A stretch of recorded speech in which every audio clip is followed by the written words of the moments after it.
নমস্কার বন্ধুরা, আজ আমি আপনাদের একটা সুন্দর মিষ্টি তৈরির রেসিপি করে দেখাবো।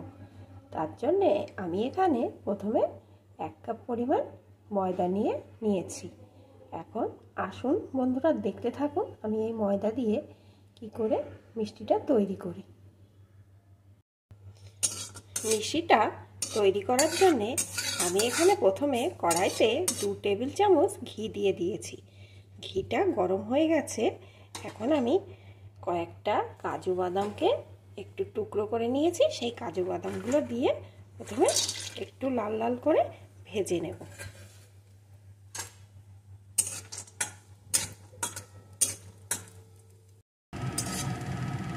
কাজু বাদামগুলো আমার সুন্দর করে ভাজা হয়ে গেছে। এখন আমি একটা পাত্রে এগুলোকে তুলে নেব।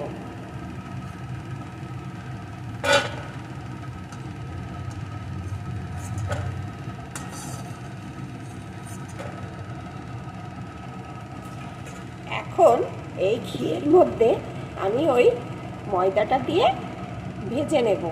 এটা কিন্তু একদম অল্প আঁচে করতে হবে।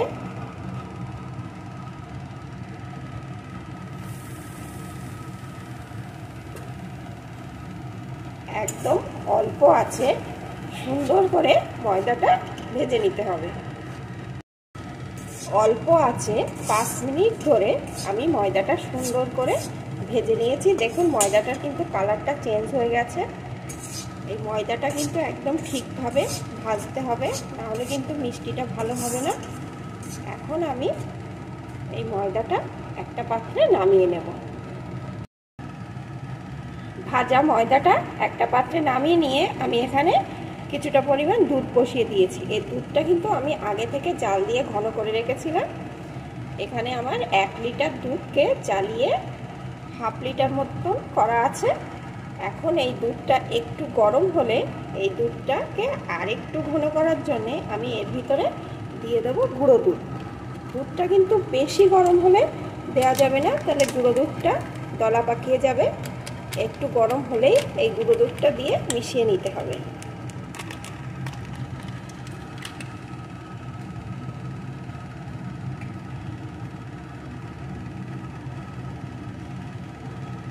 দেখুন বন্ধুরা, কত সুন্দর দুধটা মিশে গেছে। এখন আমি আরও কিছুক্ষণ এই দুধটাকে জাল দিয়ে নেব। দুধটা আরও কিছুক্ষণ ভালো করে ফুটিয়ে নিয়েছি। দুধটা এখন অনেকটা ঘন হয়ে গেছে। এখন আমি এই দুধের ভিতরে দিয়ে দেবো পরিমাণ মতো চিনি। আমি এখানে 1 কাপ ময়দা নিয়েছিলাম, তাই 1 কাপ চিনি দিয়ে দিলাম। মিষ্টিটা আপনারা আপনাদের পছন্দ মতন দেবেন। এখন আবারও কিছুক্ষণ দুধটাকে ভালো করে ফুটিয়ে নেব। আরও কিছুক্ষণ দুধটাকে ভালো করে ফুটিয়ে নিয়েছি। এখন এর ভিতরে দিয়ে দেবো একটু এলাচ গুঁড়ো,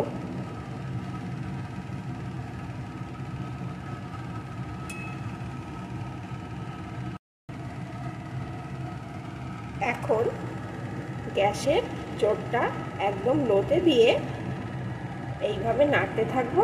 আর ওই যে ভেজে রাখা ময়দাটা অল্প অল্প করে দেব আর মেশাতে থাকবো।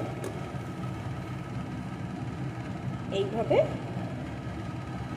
দেব আর এই দুধের সাথে মিশিয়ে নেব।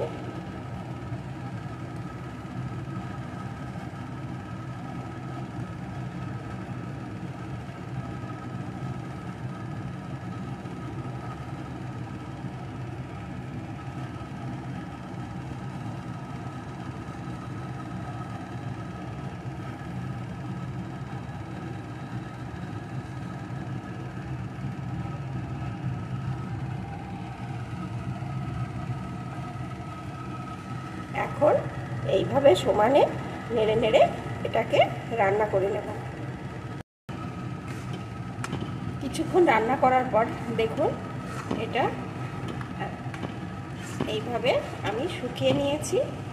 এখন এর ভিতরে আমি দিয়ে দেব আরও একটু ঘি, তাহলে টেস্টটা খুব ভালো আসবে।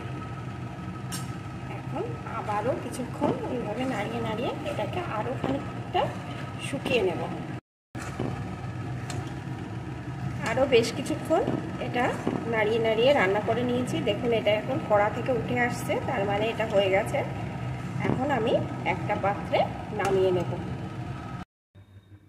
এখানে আমি যে পাত্রটাতে নামিয়ে নেব সেই পাত্রটায় আগে থাকতে একটু ঘি মাখিয়ে নিয়েছি, তাহলে সহজে এটা উঠে যাবে। এখন এইভাবে পাত্রটার ভিতরে দেব আর চারিদিকে ছড়িয়ে ছড়িয়ে দেব।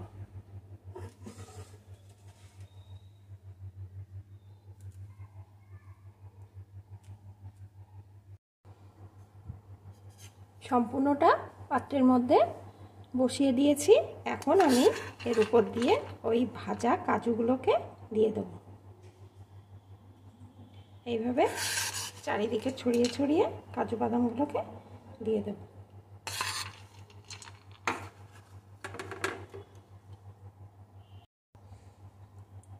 কাজু বাদামগুলো চারিদিকে দিয়ে ভালো করে সাজিয়ে নিয়েছি। এখন এটাকে আমি একদম ঠান্ডা করে নেব। এখানে আমার রেডি হয়ে গেছে ময়দা দিয়ে দুর্দান্ত স্বাদের মাখা সন্দেশ।